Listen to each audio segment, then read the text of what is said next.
সনাতনী কোনো কাপুরুষ নয়, সনাতন সিংহ বীজে সিংহের মতো হুঙ্কার দিতে হবে। সমস্ত অশুভকে নাশ করার জন্য একত্রতা বোধ ঘোষণা করে সনাতনী জাতি কখনো বিপদে এবং কোন অশুভ শক্তিকে ভয় পেয়ে পালিয়ে যাওয়ার জাতি নয়।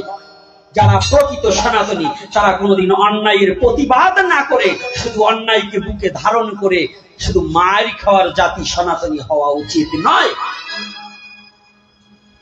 আমার কথায় কষ্ট পেলে পান, আমার কিছু যায় না। আপনি যদি সনাতনী হতে হয়, যদি বুকে সাহস থাকে, আপনার বুক ফুলিয়ে যদি পিতৃ পরিচয় দিতে ব্যর্থ না হন, তাহলে বলতে হবে অন্যায়ের প্রতিবাদী হয়ে দাঁড়িয়ে বলতে হবে আমি সনাতনী, আমার সম্মুখে কোন অন্যায়কারীকে আশ্রয় দেবে।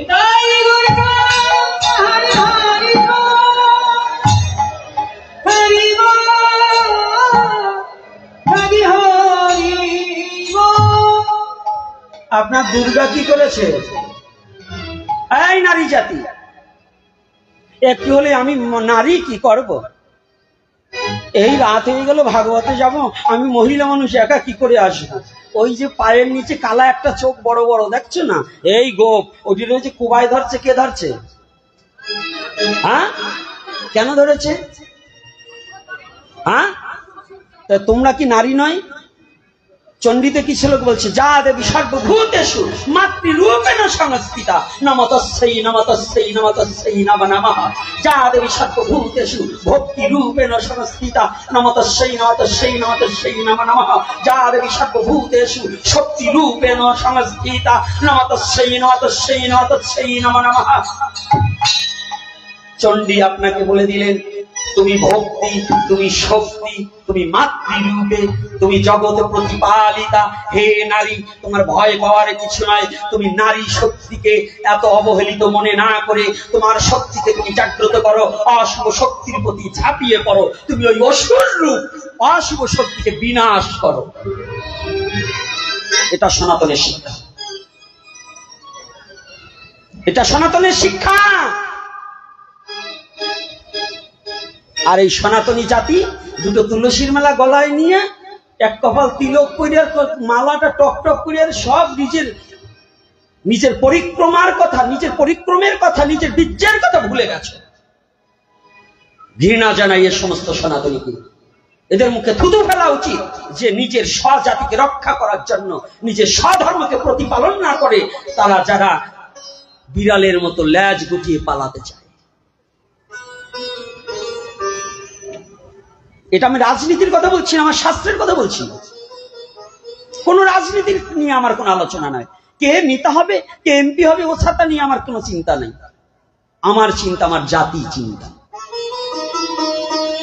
আমার জাতি ঘুমিয়ে আছে শিশুর পিতা, সব শিশুরও অন্তরে বিশ্বপিতা পরমেশ্বর প্রতিটা জীবের হৃদয়ের মাঝে ঘুমিয়ে আছে, তাকে জাগাও, শক্তি জাগাও। শক্তিকে নিষ্পেষিত করে দিও না, শক্তিকে মেরে দিও না, শক্তিকে জাগিয়ে তোলো, যে শক্তির দ্বারা অন্যায়ের প্রতিবাদী হয়ে স্বধর্মকে রক্ষা করতে পারে। বলো না তো রাধে রাধে।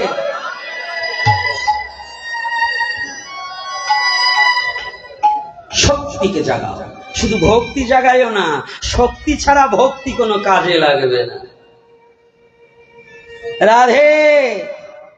রামচন্দ্র রাবণকে বধ করা ইচ্ছা করলে পারতেন, তাহলে এই চণ্ডীর পুজো করতে হতো না। করেছে না? চণ্ডীর পুজো কেন করেছে? শক্তির জন্য।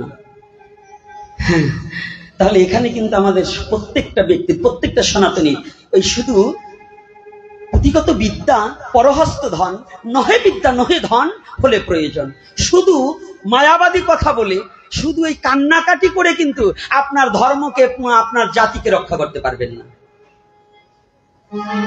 এগুলো ভুলে যেতে হবে। আপনার কর্তব্য পরায়ণতা হতে হবে। তাহলে আপনার কর্তব্য কি? অন্যে বাঁচায় নিচে বাঁচে ধর্ম বলে জানিস তাকে। কি করতে হবে? ধর্মে কি নিজে বাঁচবো না, অন্যকেও বাঁচাতে হবে। মাস্টারমশাই বলেন, আবার পণ্ডিতরা তো বললেন, আপনাকে পণ্ডিতকে তো আবার খালি পাইছেন কয় পণ্ডিতে।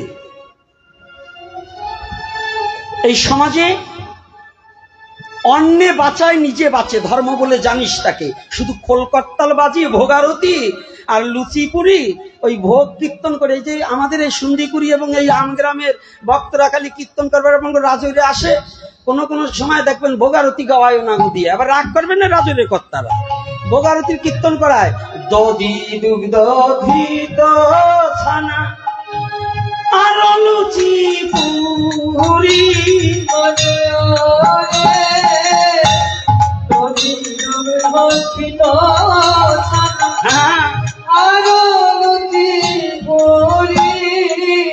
ওই খোলা মাঠে খাবার দিয়ে শুধু পাতলা খিচুড়ি। আসতে ধারা যাই বেটাকে কীর্তন করাইলেন দধি দুগ্ধ ঘৃত ছানা আর লুচিপুরি, তাকে যখন বাইরা মাঠে খাবার দেন খালি পাতলা খিচুড়ি। ওরে ভোগারতি রে, রাগ করে নাচ কি পাইনি করব, এগুলো বাদ দেন। ওই একজন ঘরে খাবে, একজন চারতলায়, একজন নিচতলায়, এগুলো ধর্ম নয়। ধর্ম কাহাকে বলছে? আমি যদি পোলাও চাল না খেয়ে, যদি আমার 1 কিলো পোলাও চাল দিয়ে আমি যদি 3 কিলো মোটা চাল কিনে যদি আরো 3টা পরিবারকে নিয়ে আমি খেয়ে বেঁচে থাকতে পারি, তাদেরকে বাঁচাতে পারি, সেটাই আমার কাছে পরম ধর্ম। আমার ওই পোলাও চাল খাওয়া, বাসমতি চাল খাওয়া বন্ধ করে দিয়ে আমার ওই মোটা চাল খেতে হবে। আমি কোথায় কথাটা বলছি সেখানে একটু আঘাত করতে হবে, কোথায় বলছি কথাটা। আর আমাদের কি হয়েছে, আমরা কিন্তু সেটা না। প্রসাদের বেলায় আমাদের বৈষ্ণবদের আবার ক্লাসিক্যাল ভিশন আছে, আছে কি না? এগুলো করি না, তাহলে আমরা বৈষ্ণব। ওরে বৈষ্ণব রে, পরের বাড়ি রান্না করবার গেলে, আরে রান্না তো করছি, নিজেরা খাইছি, আবার নাতিপুতির জন্য ব্যাগ করে বাড়ি নিয়ে যাই, কিন্তু যে কার্যকর্তা করছে তার কপালে কিছু জোটে না, আছে কি না? এ কি বৈষ্ণব? অন্যে বাঁচায় নিজে বাঁচে, ধর্ম বলে জানিস তাকে। নিজে বাঁচলে হবে না, অপরকে বাঁচাতে হবে। তাহলে আজকে অপরকে বাঁচাতে আমাদের সনাতন ধর্মের সবচেয়ে যে দোষগুলো আছে, আমি কিন্তু গুণের কথা বলতে পারি না, আমি দোষটাকে আগে বলবো। দোষটা কি? আমাদের যে ব্যাধিটায় আজকে সনাতনকে নিঃস্ব করে দিয়েছে, যে ব্যাধিটায় দলে দলে সনাতন ধর্মকে পরিত্যাগ করে অন্য ধর্ম আশ্রয় নিয়েছে, যে ব্যাধিটার কারণে আজ সনাতন ধর্ম সংকুচিত হয়ে গেছে, যে ব্যাধিটার কারণে সনাতন ধর্মের এত নির্মম পরিহাস নিয়ে এসেছে, সে ব্যাধিটা কি? ব্যাধিটার কথা বলবো না বলবো না? হ্যাঁ, আপনারা কি বলেন? বলবো না? থাক, আজকে বলবো না। হ্যাঁ, ভাবছেন নাকি না বলিয়ে যাবো আমি?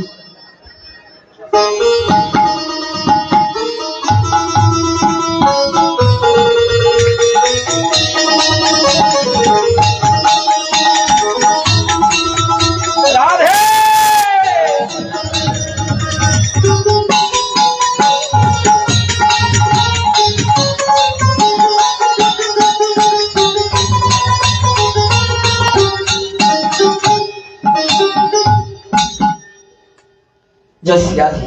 এই ব্যাধিটা কি? আমাদের দুটো রোগ, একটা হচ্ছে জাতাজাতির জাতাকল, সবচেয়ে বড় রোগ হচ্ছে এই জাতি হিংসা। যতদিন পর্যন্ত এই সনাতনের জাতি হিংসা দূর না হবে, ততদিন এই সনাতনী জাতির কখনোই মুক্তি পাওয়া সম্ভব নয়। আর মতবাদ, জাতি হিংসা আর মতবাদ। এই দেখুন, এই যে বৈষ্ণব বাবা আসছে, একটু পরে উনি আর আমি ঘরে যাব, উনি আমাকে জিজ্ঞেস করবে আপনি কোন পরিবার, কোন সম্প্রদায়। যদি একটু এলোমেলো কয় আপনার ছোঁয়াতা খাওয়া যাবে না। এই ব্রাহ্মণ্যবাদ আগে ছিল, ব্রাহ্মণের জ্বালায় দলে দলে লোক সনাতন ধর্ম পরিত্যাগ করে অন্য ধর্ম গ্রহণ করছে। এই ব্রাহ্মণ্যবাদ একটু একটু জাতাজাতিতে, গালাগালিতে, বকাবকিতে একটু কমছে। এখন এই বৈরাগীবাদ যা শুরু হয়েছে, এই বৈরাগীবাদে আরো ধর্ম নষ্ট আছে। একাদশী 3 দিনও হয়, আস্তে 2 দিন না 3 দিনও হয়। তবে শাস্ত্র সিদ্ধান্ত স্মার্ত মতে যারা, তারা দশমী সংযুক্ত করে, কিন্তু সনাতন গোস্বামী এবং গোপাল ভট্ট গোস্বামীর সিদ্ধান্তযুক্ত, হরিভক্তি বিলাস সিদ্ধান্তযুক্ত, দশমী সংযুক্ত একাদশী ভক্তদের কৃষ্ণ মন্ত্রে যারা দীক্ষিত তাদের এটা গ্রহণযোগ্য নয়। যদি গ্রন্থ দেখতে চাই আমরা দেখিয়ে দিতে পারবো, 2 দিন না 3 দিন হয়। আর একটা কি মত আছে, ওই যে আমার পাগলিটা বলে দিয়েছে, নিম্বার্ক মত। এই মত 3টা আছে, কিন্তু 3টাই একাদশী হবে না এটা আমি বলবো না, হবে না এটা আমি বলবো না। তাহলে যে পদ গ্রাহ্য করে যায় মহাজন, আমাদের মহাজন যেটা বলেছে আমরা সেটাকে প্রাধান্য দিচ্ছি। তাই আসুন যে কথাটা বলছি, এই বৈদিকী মতবাদ কি এই বৈষ্ণবদের মধ্যেও এখন বিভিন্ন ব্যাধি সৃষ্টি হয়ে গেছে, যার কারণে আর কয়েক বছরের মধ্যে দেখবেন এই বৈষ্ণবদের কাছেও সাধারণ ভক্ত যেতে চাইবে না। আর সবচেয়ে বড় ব্যাধি হচ্ছে জাতাজাতির জাতাকল। আপনি সাহা কুণ্ডু নমো নাপিত দোপা বাওন মুসি, মহাপ্রভুকে অনেকেই আমরা মানছি না। মহাপ্রভুকে কারা কারা মানেন একটু হাত তুলুন তো, রাধে রাধে। হাত তোলার বেলায় সবাই মানেন। এইবার আচরণটা বলি, দেখেন আপনার বিবেকের কাছে মানেন কি না। মহাপ্রভু খিচুড়ির ধর্ম প্রচার করছে, আপনারা কি খিচুড়ির ধর্ম মানেন? খিচুড়ির ধর্ম কি? মহাপ্রভু কিন্তু জাতপাত রাখেনি। চৈতন্য চরিতামৃতে করলেন বর্ণনা, যেই ভজে সেই ভক্ত, আর সব ছাড় কৃষ্ণ ভজনে নাই জাতি কুলাদি বিচার। যত বড় শিক্ষিত ভদ্রলোক এখানে আছেন, অনেক জ্ঞানীজন গুণীজন পণ্ডিতজন আছেন, আমি জানি থাকতে পারেন, থাকা না শুধু রাজৈরে যত ভাগবত হয় এক একজন ভক্তই যেন রাজৈরের ভাগবত, সাক্ষাৎ ভাগবত। কিন্তু কথাটা হচ্ছে, আমি যেভাবে মহাপ্রভু আমার দ্বারা যেভাবে কথাটা বলাচ্ছে এভাবে কোনো পাঠক বলতে চায় না, কারণ এবার বলে গেলাম আগামীতে যদি আমাকে না আনে। আর আমার কথাটা হচ্ছে, আপনি আনলেও বলবো, না আনলেও বলবো। 2 বছর আগে আমাকে রামশীল নিয়েছিল বড় এক অফিসার তার বাড়ি দুর্গাপুজো করতে, এই দুর্গাপুজোর ভিতরে পাঠ করতে, ষষ্ঠীর দিন। তা যাই দেখি সেই যে ভদ্রলোক রয়েছে তার স্ত্রী সিঁদুর পরে নাই আর সালোয়ার কামিজ পরা। এখন আমার চোখে তার সহ্য হয়নি, আমি তো আসরের ভিতরে বসেই বলি। তারপরে তো আমার সাথে একটু ফোনেও কথা বলে না, মানে টাকা দেয় কিনে কি বাস কিনে আনছি। তো এই জন্য আপনারা আমাকে আনলেও বলবো, না আনলেও বলবো। বাবা জগদীশ, শুনতে না চাইলে বাড়ি দিয়ে বলবো, তথাপিও বলবো, কারণ মহাপ্রভু আমাকে চাকরি দিয়েছে এইটা বলার জন্য। কেউ না বললে এই পুরামুখ হনুমানটা বলবে। এর কারণ হচ্ছে এই খিচুড়ি ধর্ম আমরা মানি না। চৈতন্য চরিতামৃত আমরা অধিকাংশ 99.99 জন লোক মানি না, বৈষ্ণবরাও মানে না। বৈষ্ণবরা হাতে গোনা কতিপয় যারা শুদ্ধ নিষ্কিঞ্চন বৈষ্ণব আছে তাহারা মহাপ্রভুকে মানছেন। আর এই আমার মতো লেবাসদারি বৈষ্ণব যারা ভাবে ভঙ্গিতে আমরা মহাপ্রভুকে ভাঙিয়ে খাচ্ছি, কিন্তু মহাপ্রভুকে মানছি না। সেটার কারণ মহাপ্রভুকে ভাঙিয়ে খাচ্ছি, অর্থাৎ মহাপ্রভু নিজে নির্দেশ দিলেন যেই ভজে সেই ভক্ত, আর সব ছাড়। কৃষ্ণ ভজনে নাই জাতি কুলাদি বিচার। যদি কুলাদি বিচার না থাকে, আজকে আমাদের মধ্যে যদি কোনো মুচির ছেলে বৈষ্ণব হয়, কয়জন আমরা গ্রহণ করি? সত্য কথা বলবেন, আমরা অনেকেই আছি। মুচির ছেলে যদি প্রসাদ বুঝি হয় তাকে আমরা গ্রহণ করতে চাই না, মানে ঋষির ছেলে। অন্যান্য কাস্টে যদি কোনো মেতরের ছেলে বৈষ্ণব হয়, আপনি জানতে পারলে তাকে নিমন্ত্রণ করবেন না।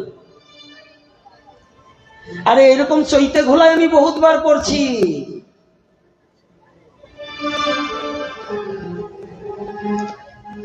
তাহলে এই যে দুর্বুদ্ধি দুরাচার, এই জাতাজাতির জাতাকলে যতদিন আপনি থাকবেন ততদিন আপনি বৈষ্ণব নয়, ভক্ত নয়, আপনি মহাপ্রভুকে মানছেন না। আপনি মহাপ্রভুকে মানছেন না। মহাপ্রভু কি বললেন? সমস্ত ব্রাহ্মণকে বর্জন করেও তিনি একমাত্র জগন হরিদাসকে তার চরণ প্রান্তে আশ্রয় দিয়েছিলেন। সমাজ থেকে তাকে সমাজচ্যুত করে দিলেন। সেদিনও সমাজচ্যুতর ভয় না পেয়ে মহাপ্রভু একটাই কথা বলেছিল, তিনি সাক্ষাৎ ভগবান হয়ে বললেন, এই জগতে কে ব্রাহ্মণ? আজ এই ব্রাহ্মণত্বটাকে আমি দেখিয়ে দেবো যে প্রকৃত ব্রাহ্মণ। সেদিন একমাত্র হরিদাসের মধ্য দিয়ে সেই ব্রহ্ম তত্ত্বটাকে অবগত হইয়ে সমস্ত গর্বকারী ব্রাহ্মণকে খর্গ করে দিয়ে একমাত্র হরিদাসকে বক্ষে জড়িয়ে ধরে বলেছিলেন, ওগো জগৎজি, শুধু জন্ম নিলেই উচ্চ কুলে সে ব্রাহ্মণ হয় না, হরি ভজন না করিলে তার কোন মানব জন্ম ধন্য হয় না।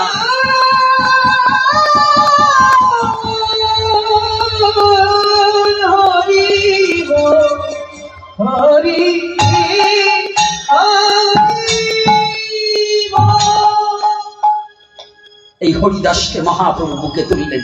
আর আমরা বৈষ্ণব ধর্ম গ্রহণ করেছি, কৃষ্ণ মন্ত্রে দীক্ষা গ্রহণ করেছি, অলির পাবন অবতারী গৌর হরিকে আমরা মানছি, কিন্তু কই আমরা তো একজন ডোমকে বুকে জড়িয়ে ধরতে পারি না।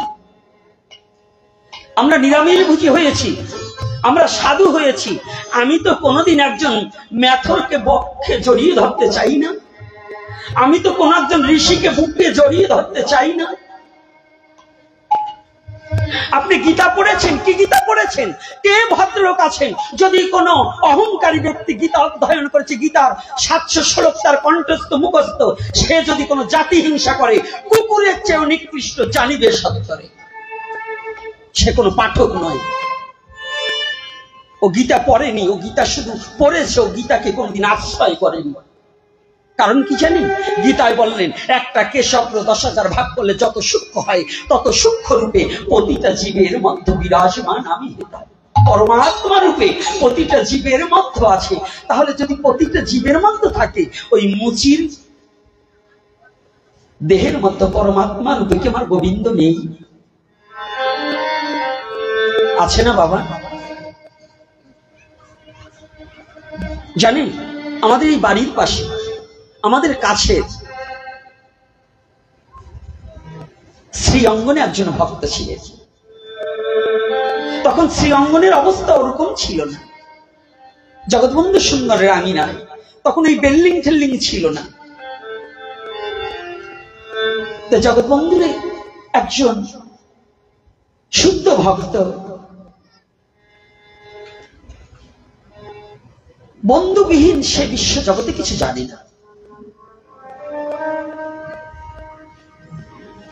তো উনি যে বিছানাটা শুতেন, ঘরের বেড়াটা একটু ভাঙা।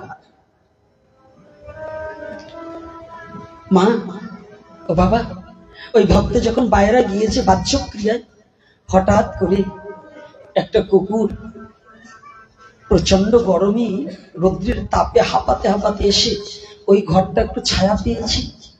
উনি যে বিছানাটায় শুয়ে থাকে, ওই বিছানাটার উপরে কুকুরটা গিয়ে বিশ্রাম দিচ্ছে, শুয়ে পড়েছে। উনি বাহ্যক্রিয়া সেরে এসে দেখতে পায় একটা কুকুর অনায়াসে শুয়ে পড়েছে। উনি নিজে করজোড়ে এসে দাঁড়িয়ে রয়েছে দূরে। কুকুরটা বিশ্রাম যাচ্ছে, ঘন্টার পর ঘন্টা চলে যাচ্ছে, কিন্তু তাড়াচ্ছে না। উনি চুপ করে দাঁড়িয়ে আছে আর দুটি চোখের জলে বক্ষ প্লাবিত করছে। হঠাৎ করে আর একজন ভক্ত এসে বলছে, দাদা কি হয়েছে? ওকে তাড়িয়ে দাও। বলছি, না না, তোমরা কাকে তাড়াতে চাও? বলছে, ওই যে কুকুরটা। বলছে, তোমরা যাকে কুকুর দেখছো, আমি সাক্ষাৎ দেখতে পাই আমার প্রভু এসে আমার বিছানায় বিশ্রাম করছে।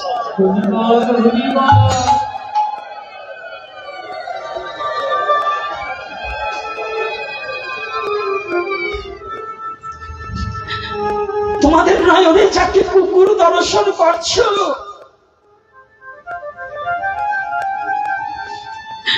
আমার এই পুরনো ইনি দেখে আমার প্রভু সাক্ষাৎ এসে বিশ্রাম নিচ্ছি।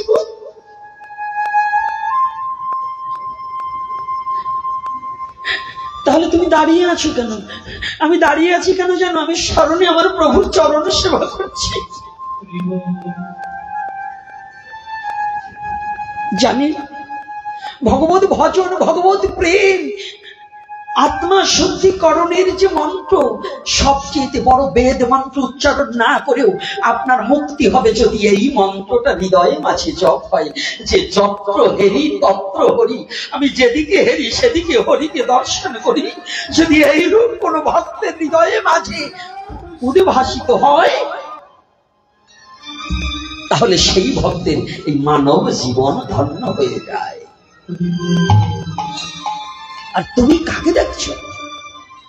এ জন্মে নয়, তুমি কাকে ঋষি বলছো? ওই ঋষির মধ্যে যে পরমাত্মা রূপে অনাদিরাদি গোবিন্দ বিরাজমান করছে। তুমি যদি সেই ঋষিকে সাধারণ মানুষের সাথে তুলনা করো, তুচ্ছ বলে ভাবতে পারো, জানো জানো আমার গৌরের কত বড় দয়া, গৌরের পার্শ্বদের কত বড় দৈন্য।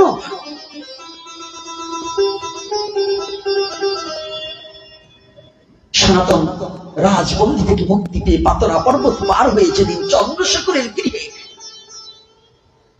যেদিন মহাপ্রভু অবস্থান করছিল, কেউ না জানে, মহাপ্রভু জানে যে আমি আমার সনাতনকে নেওয়ার জন্য এখানে বসে আছি চন্দ্রশেখরের গৃহে। ছোট্ট কথাটা বলছি, বসে আছি, সনাতনের বড় দাড়ি, বড় চুল হয়ে গেছে, কিন্তু জানি এই বাহ্যিক জগতের ব্যক্তিরা সবাই শুধু চেহারাটা, বাহ্যিক জগৎটা দর্শন করে, কিন্তু অন্তরটা তো একমাত্র ভগবান ছাড়া জগতের মাঝে কেউ জানে না, কেউ চেনে না। অন্তরের কথাটা বিশ্ব জগতের মাঝে, বাহ্যিক জগৎ তারা চেহারা দেখে কখনো বৈষ্ণবত্ব এবং ভক্তি তত্ত্ব উপলব্ধি করা যায় না।